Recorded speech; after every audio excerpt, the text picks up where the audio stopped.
costato la vita ad una 21enne di Preganziolo. Sul corpo di Vania Vettorazzo sono stati disposti accertamenti di tipo medico-sanitario. Il dolore del fratello nessuno ce la ridarà indietro.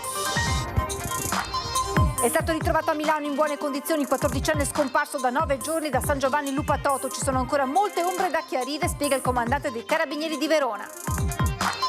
Attimi di panico alla scuola media di Abano Terme. 12enne sperimenta nei bagni lo spray al peperoncino senza rendersi conto del forte effetto. 10 ragazzi lievemente intossicati. Sicurezza, studio dell'Università di Padova su un campione di 500 donne in tutta la regione. In Veneto 3 su 4 sono state vittime di molestie, ma la maggior parte non viene denunciata. Una condanna a 2 anni e 50.000 euro di risarcimento al Comune di Venezia per la ragazza che lo scorso dicembre si è schiantata sul ponte di Rialto. Il sondaggio consegnato ai dipendenti da un'azienda della Castellana scatena le polemiche. Tra le domande anche: chi licenzieresti? Umiliante e divisivo per la CGIL. Il titolare si difende. Caso Fenice, Venezia rompe il silenzio, il sindacato insorge, dimostra arroganza e disprezzo per i lavoratori e le lavoratrici del teatro. Farmaci prodotti grazie ad una stampante 3D, quello che fino a pochi anni fa sembrava fantascienza, ora è realtà nel reparto di farmacia dell'ospedale di Padova, dove le antiche pratiche galeniche incontrano la tecnologia. L'emozione dei tedofoni, l'entusiasmo del pubblico, il passaggio della fiamma olimpica continua a riunire migliaia di persone. A Bassano l'omaggio degli alpini sul Ponte Vecchio, attesa per l'arrivo a Padova.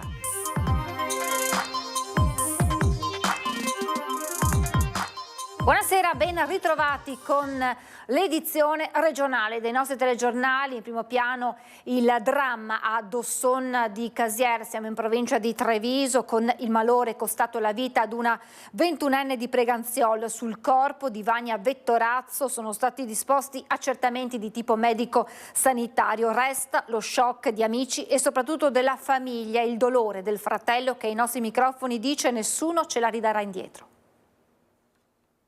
Abbiamo sentito, i medici ci hanno detto che può essere embolia polmonare dovuta alla pillola, però adesso fanno l'autopsia per capire meglio le dinamiche, insomma, e anche se personalmente l'esito è giusto per informazione, perché se in un modo o in un altro comunque il risultato siamo qua e basta. Non ve la restituisce? No. Per niente, nessuno.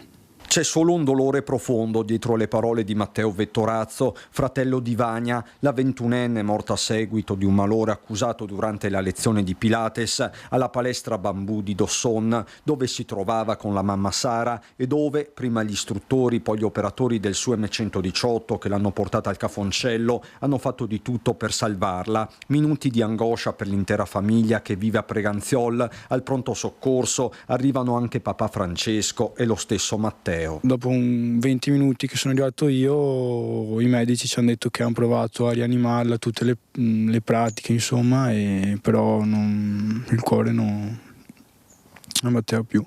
Su richiesta dei genitori, l'ULSS 2 sta svolgendo tutti gli accertamenti del caso. In gergo si tratta di un riscontro diagnostico che ha valenza tecnico-medica, non di un'autopsia strettamente intesa. Al momento, per l'appunto, potrebbe trattarsi di un'embolia polmonare, forse causata dall'assunzione della pillola, ma il condizionale è quanto mai d'obbligo. La pillola normalissima, oltre a quello stava in salute al 100%, aveva avuto una linea di febbre il giorno prima, ma proprio 37,5, niente di particolare. Resta una vita spezzata con il suo carico di progetti e aspettative. Vania lavorava al Bacaro Quinto, ma era soprattutto una studentessa brillante in statistica all'Università di Padova, dove le mancava un anno per conseguire la laurea. Sognava un futuro all'estero Vania, lei sempre dinamica e aperta al mondo, ma attenta ai legami, quelli più importanti. Mia sorella, che mi stava sempre vicino, forse più lei a me che io a lei, addirittura. Infatti un po' rimpiango di questo, però me è andata così. Una persona solare, sempre col sorriso, un po' come me, il mio equivalente, insomma. Per quanto per me possa essere quello che è, per i miei sarà sempre peggio, quindi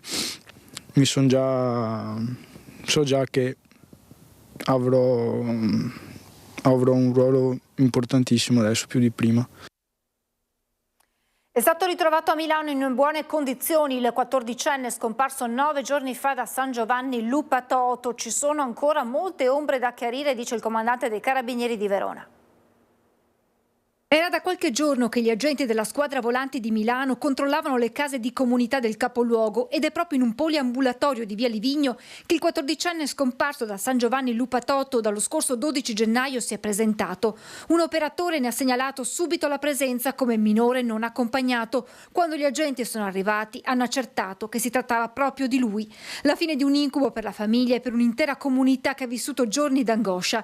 La mattina del 12 gennaio il ragazzino era uscito di casa per andare a scuola, ma qui non era mai arrivato. Ad alcuni amici aveva detto che avrebbe raggiunto Milano ed è proprio in Lombardia che per l'ultima volta il suo cellulare era stato agganciato, poi è ritrovato in possesso di un cittadino straniero. Giorni di ricerche fino all'epilogo, anche se sulla vicenda rimangono molte ombre e punti da chiarire. La madre, appresa la notizia, è immediatamente partita alla volta di Milano per riabbracciare il figlio, accompagnato nel frattempo in questura per essere ascoltato con il supporto di uno psicologo. Gli investigatori stanno ricostruendo questi ultimi 9 giorni. Prima di allontanarsi da casa, il 14enne, come spiegato dal comandante dei Carabinieri di Verona, Claudio Papagno, aveva mandato dei messaggi WhatsApp ad alcuni amici dicendo di andare a Milano e in Svizzera per fare soldi facili. Questa, ha spiegato Papagno, è un'altra delle zone d'ombra che dovranno essere chiarite. Come mai un ragazzo di 14 anni pensa di andare a Milano e in Svizzera a fare soldi facili? Quindi capire che cosa possa aver letto o quale tipo di annuncio possa aver incontrato. In questi giorni nel capoluogo lombardo, dove non sarebbe stato in compagnia di altre persone, aveva cercato generi di prima necessità in un supermercato del capoluogo lombardo. Altro particolare raccontato dal comandante: era sicuramente in difficoltà, ha sottolineato. Sarà necessario comprendere come ha vissuto, dove è andato a dormire, che cosa ha fatto. Ricordiamo, è un giovanissimo di soli 14 anni. Il comandante ha poi precisato che il fascicolo aperto dalla procura per sottrazione di minore rimane e ancora su quello si indaga, anche se sarà importante ascoltarlo con calma una volta che sarà tornato a Verona per capire la dinamica dei fatti. Attimi di panico questa mattina all'interno della scuola media di Abano Terme, la scuola media Vittorino da Feltre. Un'alunna di 12 anni era andata in bagno e aveva provato a spruzzare un po' della bomboletta di spray al peperoncino che la mamma le aveva dato in caso di emergenza. La ragazzina, non sapendo gli effetti potenti dello spray, voleva provare a sentirne l'odore, ma lo spray è fuoriuscito in gran quantità, provocando irritazione agli occhi e tosse anche ai compagni che erano con lei in quel momento.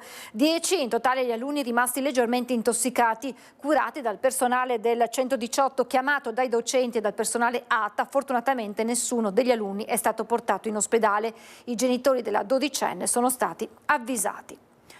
Uno studio dell'Università di Padova, che ha intervistato oltre 500 donne in tutta la regione, ha dimostrato come in Veneto 3 donne su 4 siano state vittime di molestie. La maggior parte di queste non viene denunciata perché è considerata normale. In Veneto il 73% delle donne, praticamente 3 su 4, ha subito almeno una molestia negli spazi pubblici urbani, dai commenti ai fischi o sguardi intrusivi ad attenzioni sessuali non desiderate fino al pedinamento o palpeggiamenti indesiderati. Poi ci sono le minacce, le aggressioni fisiche anche con le armi. La maggior parte delle molestie non viene denunciata perché è considerata normale. È la triste fotografia che emerge da una ricerca condotta dall'Università di Padova nei 7 capoluoghi del Veneto. I risultati sono stati presentati dalla Commissione regionale per la realizzazione delle pari opportunità tra uomo e donna. Scopo dell'indagine, che ha coinvolto 575 donne tra i 19 e gli 84 anni, era quello di approfondire la percezione di sicurezza, le pratiche di utilizzo dello spazio urbano e i fattori psicosociali associati all'esperienza femminile negli ambienti pubblici. Tra i punti in comune evidenziati dalle donne intervistate, i livelli elevati di paura e la diffusa esposizione alle molestie verbali. Momenti di paura nella notte a Mogliano Veneto, in via Mascagni, 6 persone, madre, padre e 4 figli, si sono sentite male a causa di un'intossicazione da monossido di carbonio. Sul posto sono giunti i carabinieri. Dagli accertamenti effettuati tutto sarebbe partito dal malfunzionamento di uno scaldino a brace trovato nel salotto della casa. Sul posto è intervenuta anche una squadra dei Vigili del Fuoco di Treviso che ha provveduto a mettere in sicurezza l'abitazione e a ridurre i livelli di monossido presenti nell'aria. I 6 membri della famiglia sono stati trasportati in via precauzionale all'ospedale Cafoncello, dove sono stati sottoposti a terapia con ossigeno. Dopo le cure del caso, tutti e 6 sono stati dimessi grazie all'intervento immediato dei soccorritori che hanno scongiurato una tragedia. Una condanna a 2 anni e 50.000 euro di risarcimento al comune di Venezia per la ragazza che lo scorso dicembre si era schiantata contro il ponte di Rialto. 2 anni e 2 mesi di reclusione oltre a una multa di 1.400 euro. È stata accolta la richiesta di giudizio abbreviato presentata dalla difesa della ventenne padovana italo-tunisina che lo scorso dicembre aveva rubato una barca da trasporto carica di pacchi natalizi ormeggiata in erbaria e poco dopo si è schiantata prima contro le colonne alla base del ponte di Rialto, mandandone in frantumi 3, poi contro i gradini che scendono in acqua. Una manovra folle compiuta in stato di alterazione che non provocò però feriti. Bloccata poco dopo dagli agenti della polizia locale mentre cercava di scappare tra la folla, la ragazza aveva dichiarato di non ricordare nulla, di averlo fatto perché sentiva delle voci. La giudice ha anche riconosciuto la costituzione di parte civile del Comune di Venezia, cui la donna dovrà risarcire i danni.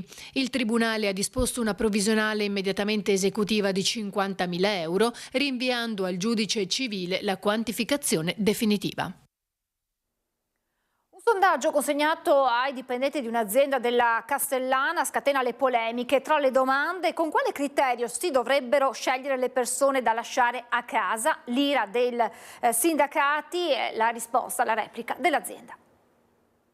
Domande con risposte multiple. Non è un esame scolastico, ma un sondaggio consegnato ai dipendenti, una 60ina, della Blue Ergo, azienda specializzata in componenti elettrici. A scatenare le polemiche la domanda relativa ai criteri di scelta per procedere ad eventuali iniziative di licenziamento. Immediata la reazione dei sindacati. Questa pratica, che trasforma un momento di crisi e già drammatico in un gioco crudele, rileva il sindacato, è un attacco alla dignità dei lavoratori e una manipolazione inaccettabile della solidarietà che dovrebbe regnare tra i colleghi, tona Manuel Moretto, segretario generale della Fiom CGIL, in un comunicato. A fargli eco Sara Pasqualin, segretaria generale della CGIL. Siamo molto preoccupati che questa modalità poi succeda anche in altre aziende, perché fare delle domande ai lavoratori, innanzitutto si rischia veramente di creare delle difficoltà, nel senso che metti in difficoltà i lavoratori perché si mettono i lavoratori uno contro l'altro, e poi c'è il meccanismo anche che si subappalta quella che è gli obblighi dell'azienda, i diritti dei lavoratori. Insomma, andiamo veramente in un meccanismo molto malato e molto complicato anche poi da spiegare ai lavoratori e alle lavoratrici. Ma la risposta arriva direttamente dall'amministratore delegato dell'azienda Bruno Scapin. È stata estrapolata solo una parte, distorcendo il vero scopo del sondaggio. Lo scopo di quella domanda era una domanda che era assieme ad altre ed era legata non tanto a chiedere al dipendente chi vorresti licenziare, ma quale secondo il dipendente era il criterio, tra cui c'erano i volontari oppure nessun criterio, nessun licenziamento. Ma la questione, noi non siamo un'azienda in crisi, ma è una questione che stiamo pianificando, ovviamente avendo personale e avendo alcuni settori che sono in rallentamento, tra cui il mondo delle caldaie e il mondo del riscaldamento, e quindi in questo contesto stiamo preparando certe possibili soluzioni che, ripeto, non è quello di licenziare per il momento. Non abbiamo mai messo un dipendente contro l'altro, conclude l'amministratore delegato. Era un percorso per tutelarli. In queste ore intanto si sono svolti dei vertici in azienda con dipendenti e nelle prossime ore è previsto un altro incontro a livello sindacale. Sul piatto il fatidico questionario. Caso Fenice con la replica dei sindacati dopo le parole di Beatrice Venezzi.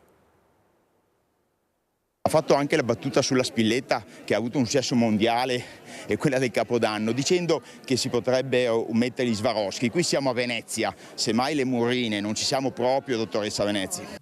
È una risposta per le rime, quella dei sindacati, dopo le dure affermazioni di Beatrice Venezzi sulla polemica che la riguarda. La presa di posizione degli orchestrali non piace in primis a Venezzi, ma nemmeno all'ala destra del governo, che plaude alle risposte della maestra in occasione di una conferenza stampa a Pisa. Venezzi, da quando è scoppiato il casino a settembre, è stata in rigoroso silenzio, e adesso ha cominciato a parlare e abbiamo capito perché forse era meglio che rimanesse in silenzio. Le parole sono parole arroganti, c'è un accenno al fatto di dire che il teatro sarebbe nel caos, preda all'anarchia e ai sindacati, che sono vecchie parole che abbiamo sentito in anni passati in Italia, contro il quale serviva il manganello, quindi proprio ha sbagliato completamente toni.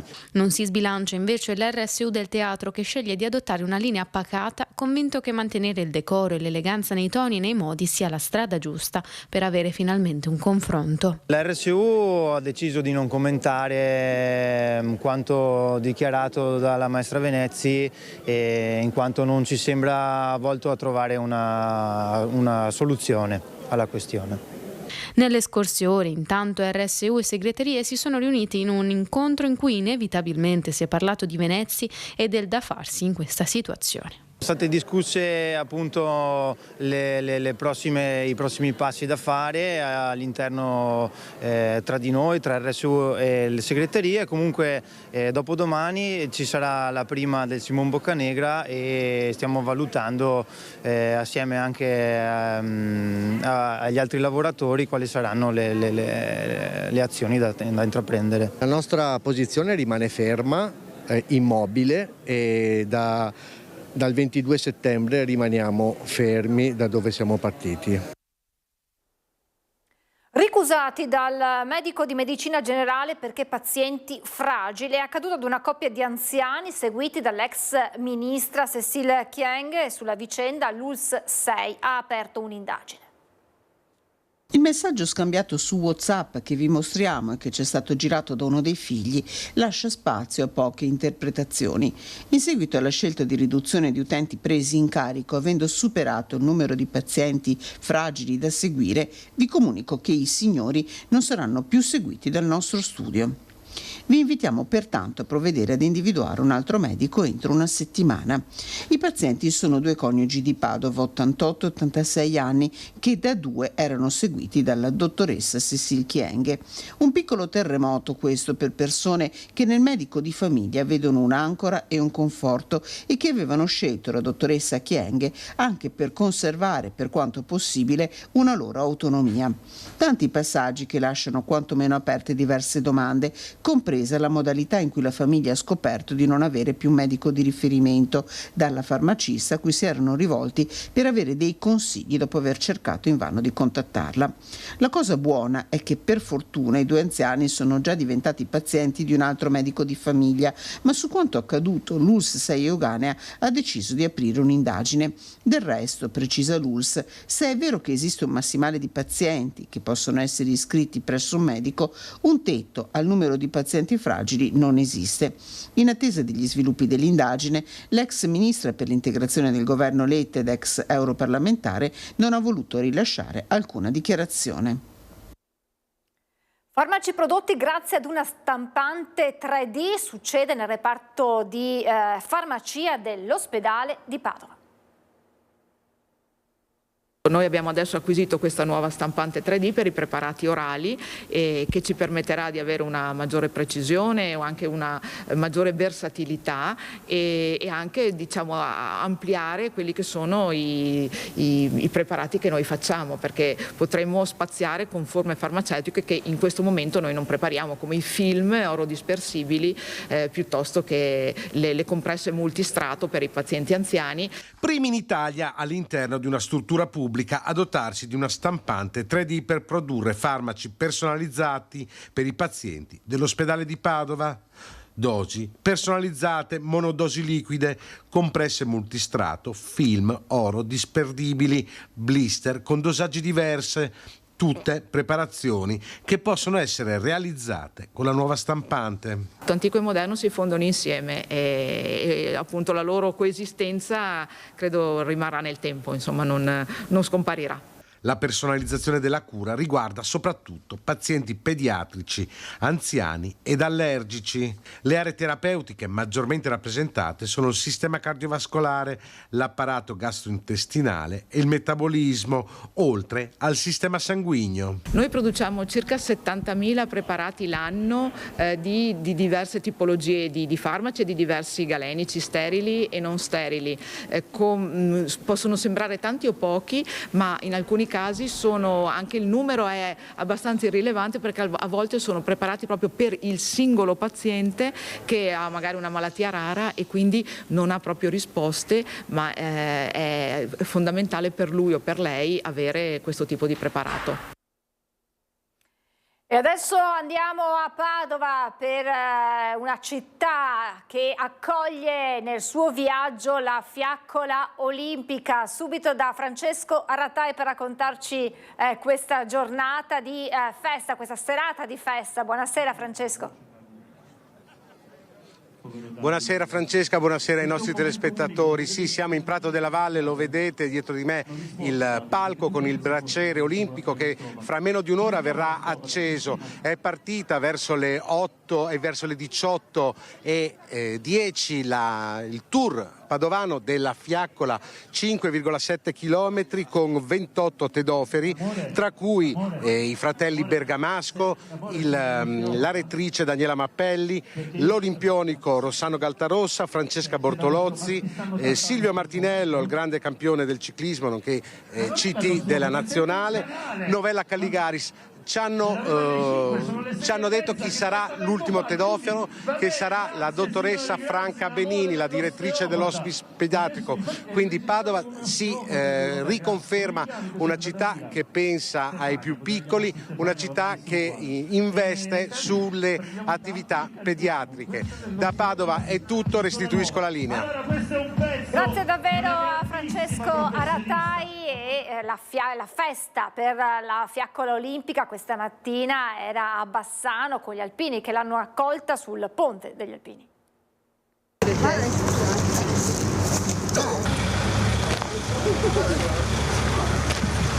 È iniziata a Carezzonico, una delle giornate che resterà nel cuore di ogni persona. Proprio da qui sono partiti i tedofori che hanno sfilato con la fiaccola olimpica per le vie di una Bassano in visibilio, con l'apertura delle corse affidata a uno dei 2 bassanesi doc che hanno partecipato a questo momento che ha regalato grandi emozioni. Gioia e orgoglio possono essere le 2 parole che possono definire queste ore in cui si è respirato il vero spirito dello sport. 2 ali di folla hanno supportato e seguito i portatori del fuoco che hanno raggiunto una gremita Piazza Libertà. Qui il momento topico, l'accensione del braciere.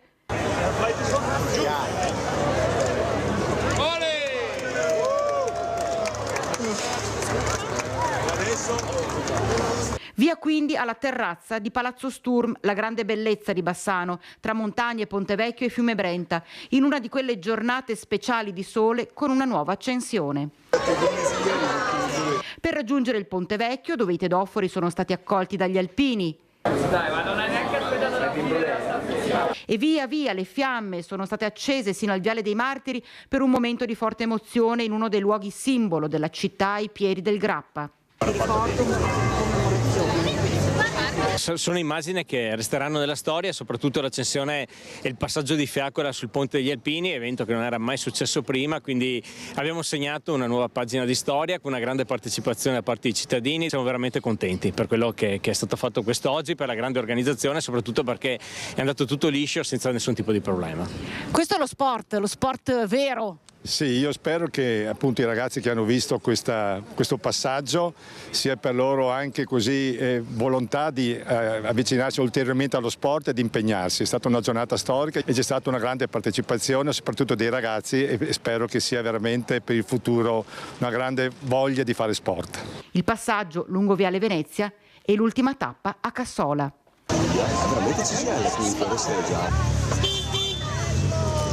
Una manifestazione che unisce più che dividere Io credo che non faccia male, anzi sicuramente ci serve. Un simbolo di pace.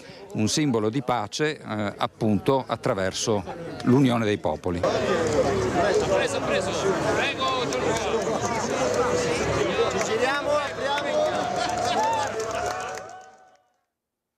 Ed è tutto per questa edizione, come sempre sigle, a seguire le previsioni del tempo. Grazie per essere stati con noi, buona serata.